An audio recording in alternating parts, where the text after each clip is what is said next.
Primeiro livro de Samuel, capítulo 12. A mensagem de despedida de Samuel. Então Samuel disse aos israelitas: Eu fiz o que me pediram, dei a vocês um rei para governá-los. Agora vocês têm um rei que os guiará. Quanto a mim, já estou velho, de cabelos brancos, e os meus filhos estão com vocês. Fui o seu líder desde a minha mocidade até hoje. Aqui estou eu. Se fiz alguma coisa errada, me acusem agora, na presença do Senhor Deus e do rei que ele escolheu. Por acaso, tomei o boi ou o jumento de alguém? Enganei ou persegui alguém? Recebi dinheiro de alguém para torcer a justiça? Se fiz alguma dessas coisas, eu devolverei o que tirei. O povo respondeu: O Senhor não nos enganou, nem nos perseguiu, e não tomou nada de ninguém. Samuel disse: O Senhor e o rei que ele escolheu são testemunhas de que hoje vocês acharam que estou completamente inocente de qualquer acusação. Sim, o Senhor é testemunha, responderam eles. E Samuel continuou: O Senhor é testemunha, ele que escolheu Moisés e Arão e trouxe do Egito os antepassados de vocês. Fiquem agora onde estão, e eu os acusarei diante de Deus, o Senhor, e os farei lembrar de todas as coisas poderosas que ele fez para salvar vocês e os seus antepassados. Quando Jacó e a sua família foram para o Egito, os egípcios os escravizaram, e eles, os antepassados de vocês, pediram ajuda ao Senhor. Então ele mandou Moisés e Arão, que os tiraram do Egito e os colocaram nesta terra. Mas os antepassados de vocês esqueceram o Senhor, nosso Deus. Por isso ele deixou que Sísera, o comandante do exército da cidade de Azor, e os filisteus e o rei de Moabe lutassem contra eles e os vencessem. Aí eles gritaram pedindo ajuda a Deus, o Senhor, dizendo: Ó Deus, nós pecamos, pois te deixamos e adoramos o Deus Baal de várias cidades e também Astarote. Mas agora livra-nos dos nossos inimigos e nós te adoraremos. Então o Senhor enviou Gideão, Baraque, Jefté e Samuel, que os libertaram dos seus inimigos, e assim vocês viveram em segurança. E quando viram que o rei Naás de Amon ia atacá-los, vocês rejeitaram o Senhor nosso Deus como rei e me disseram: Nós queremos um rei para nos governar. Agora aqui está o rei que vocês escolheram. Vocês pediram, e o Senhor Deus deu esse rei. Tudo correrá bem para vocês se temerem o Senhor, nosso Deus, se o adorarem, se o ouvirem, se obedecerem às suas ordens, e se vocês e o seu rei o seguirem. Porém, se não ouvirem o Senhor e se desobedecerem às suas ordens, ele ficará contra vocês e contra o seu rei. Fiquem agora onde estão e vocês verão que coisa maravilhosa o Senhor vai fazer. Estamos na época da seca e o trigo está sendo colhido, não é mesmo? Pois eu vou orar e o Senhor vai mandar trovões e chuva. Quando vocês virem isso acontecer, compreenderão que cometeram um grande pecado contra Deus, o Senhor, quando pediram um rei. Aí Samuel orou. E no mesmo dia, o Senhor mandou trovões e chuva. Então todo o povo ficou com medo do Senhor e de Samuel. Eles disseram a Samuel: Por favor, ore por nós ao Senhor, seu Deus, e assim nós não morreremos. Além de todos os nossos pecados, ainda pecamos ao pedir um rei. Não fiquem com medo, respondeu Samuel. Embora vocês tenham feito uma coisa tão má, não deixem de adorar o Senhor nosso Deus, mas sirvam a Ele com todo o coração. Não andem atrás de deuses falsos. Eles não podem ajudar nem salvar vocês, pois não são verdadeiros. Deus, o Senhor, pela honra do seu nome, prometeu que não vai abandoná-los, pois resolveu fazer com que vocês sejam o povo dele. Quanto a mim, não deixarei de orar por vocês, pois do contrário estaria pecando contra o Senhor. E eu lhes ensinarei o caminho bom e direito. Temam o Senhor e sirvam a ele fielmente, com todo o coração. Lembrem das grandes coisas que ele fez por vocês. Mas se vocês continuarem a fazer o mal, certamente, tanto vocês como seu rei serão destruídos. Carta aos Romanos, capítulo 10. Meus irmãos, desejo de todo o coração que o meu próprio povo seja salvo, e peço a Deus em favor deles, porque eu sou testemunha de que eles são muito dedicados a Deus. Mas a dedicação deles não está baseada no verdadeiro conhecimento, pois eles não conhecem a maneira como Deus aceita as pessoas e assim têm procurado conseguir isso da sua própria maneira. Eles rejeitaram o modo de Deus aceitar as pessoas, porque com Cristo a lei chegou ao fim, e assim os que creem é que são aceitos por Deus. A salvação é para todos. Pois o que Moisés escreveu a respeito de as pessoas serem aceitas por Deus pela obediência à lei foi isto: viverá aquele que fizer o que a lei manda. Porém, quanto a ser aceito por Deus por meio da fé, Moisés diz o seguinte: não fique pensando assim: quem vai subir até o céu, isto é, para trazer Cristo do céu? Nem pergunte: quem descerá ao mundo lá de baixo, isto é, para fazer com que Cristo suba do mundo dos mortos?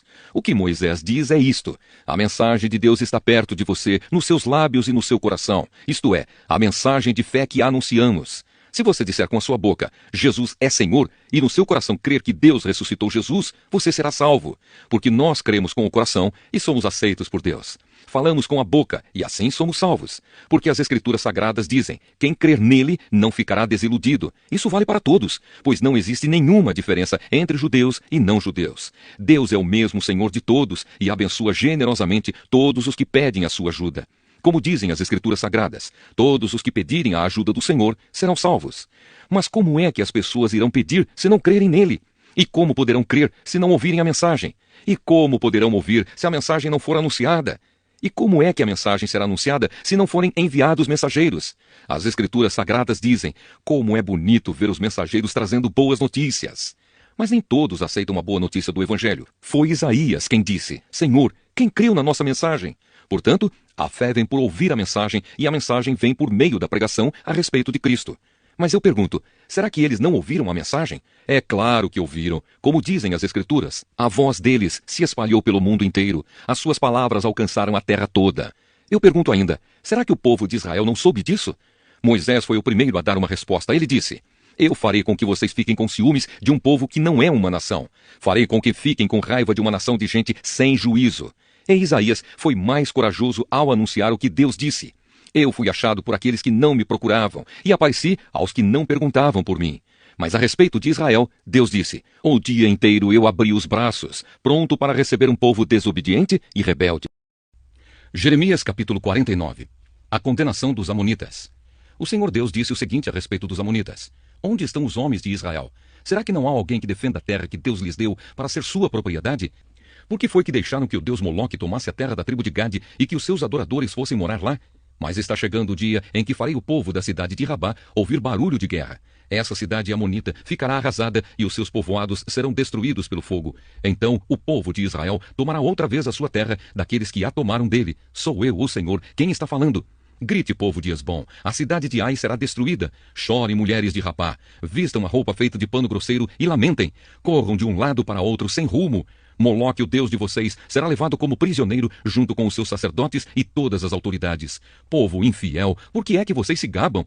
O seu poder está no fim. Por que é que vocês confiam na sua própria força e dizem que ninguém terá coragem de atacá-los? De todos os lados, eu vou fazer com que o terror caia sobre vocês, e todos fugirão. Correrão para salvar a vida, e não ficará ninguém para reunir de novo as suas tropas. Sou eu, o Senhor, o Deus Todo-Poderoso, quem está falando. Porém, no futuro, farei com que os amonitas voltem a ser o que eram antes. Eu, o Senhor, estou falando. A condenação de Edom. O Senhor Todo-Poderoso disse o seguinte a respeito do país de Edom: será que o povo da cidade de Temã perdeu o juízo? Será que os seus conselheiros não sabem mais dar conselhos? A sabedoria deles acabou? Moradores de Dedã, virem e corram, fujam e se escondam. Eu vou destruir os descendentes de Esaú, pois chegou a hora de castigá-los. Quando alguém colhe uvas, sempre deixa algumas nos pés. E quando os ladrões chegam de noite, levam apenas o que interessa. Mas eu tirei todos os tesouros dos descendentes de Esaú e acabei com os seus esconderijos, e assim eles não podem mais se esconder. O povo de Edom e os seus parentes e vizinhos estão destruídos. Não escapou ninguém. Deixem os seus órfãos comigo, que eu tomarei conta deles. As suas viúvas podem confiar em mim. O Senhor disse ainda: se até os que não mereciam foram castigados, será que você está pensando que ficará sem castigo? É claro que você também será castigado. Eu mesmo jurei que a cidade de Bosra vai se tornar um espetáculo horrível e um lugar deserto. Os outros vão zombar dela e usar o seu nome para rogar pragas. E todos os povoados em volta da cidade ficarão arrasados para sempre. Eu, o Senhor, estou falando. Então eu disse: recebi uma mensagem de Deus, o Senhor. Ele enviou um mensageiro para dizer às nações o seguinte: reúnam os seus exércitos e ataquem Edom. O Senhor fará de você, Edom, uma nação fraca, e ninguém o respeitará. O seu orgulho o enganou. Não pense que alguém tem medo de você. Você vive nas cavernas das rochas, lá no alto da montanha. Mas embora more tão alto como uma águia, o Senhor o derrubará. Eu, o Senhor, estou falando. O Senhor disse: cairá sobre Edom uma destruição tão horrível que todos os que passarem ficarão espantados e horrorizados com o que virem. Acontecerá com Edom o que aconteceu com Sodoma e Gomorra, quando foram destruídas junto com as cidades vizinhas. Ninguém viverá mais lá, nem mesmo por pouco tempo. Sou eu, o Senhor, quem está falando.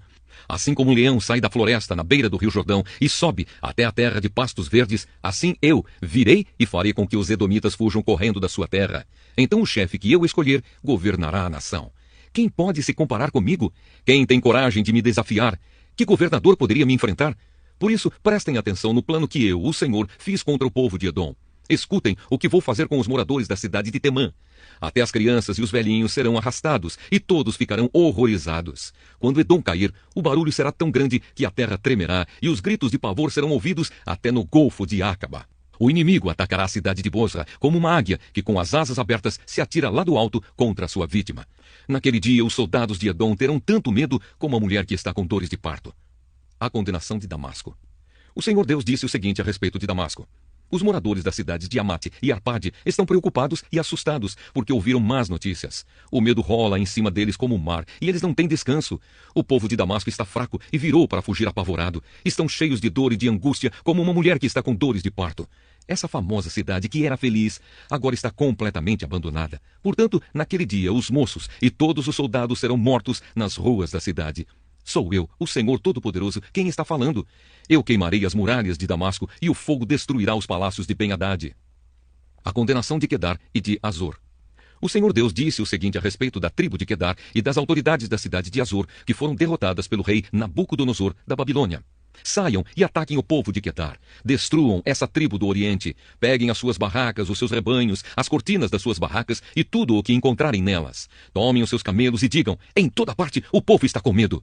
Povo de Azor, eu, o Senhor, estou avisando vocês. Fujam para longe e se escondam.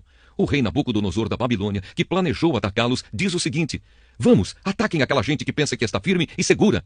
A cidade deles fica longe das outras e não tem portões nem fechaduras. Sou eu, o Senhor, quem está falando. Tomem os camelos e todo o gado deles. Eu espalharei por toda parte essa gente que corta o cabelo bem curto e farei com que a desgraça caia sobre eles de todos os lados. Sou eu, o Senhor, quem está falando. Azor vai virar para sempre um deserto, um lugar onde somente lobos viverão. Ninguém vai morar ali, nem por pouco tempo. Elão é condenado. Logo depois que Zedequias se tornou rei de Judá, o Senhor Deus me falou sobre o país de Elão. O Senhor Todo-Poderoso disse: eu matarei todos os flecheiros que fizeram de Elão um país poderoso. Farei com que os ventos soprem de todos os lados contra Elão, e o seu povo se espalhará por toda parte, até que não haja mais nenhum país para onde eles não tenham fugido. Vou fazer com que o povo de Elão fique com medo dos seus inimigos, daqueles que os querem matar.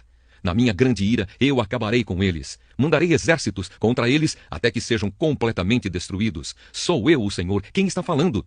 Destruirei os reis e os líderes de Elão e colocarei ali o meu trono. Porém, no futuro, farei com que o país de Elão volte a ser como era antes. Eu, o Senhor, falei. Salmo 26. Oração de uma pessoa inocente. De Davi. Ó Senhor Deus, declara que estou inocente, pois faço o que é certo e confio inteiramente em Ti. Examina-me e põe-me à prova, ó Senhor. Julga os meus desejos e os meus pensamentos, pois o Teu amor me guia e a Tua verdade sempre me orienta. Eu não ando na companhia de gente falsa e não vivo com hipócritas. Não me ajunto com os perversos e não ando com os maus. Ó Senhor Deus, lavo as mãos para mostrar que estou inocente. Ando em volta do Teu altar, junto com os que Te adoram, cantando um hino de gratidão e falando das Tuas obras maravilhosas. Ó Senhor Deus, eu amo a casa onde vives, o lugar onde está presente a Tua glória. Não me destruas junto com os que não querem saber de Ti.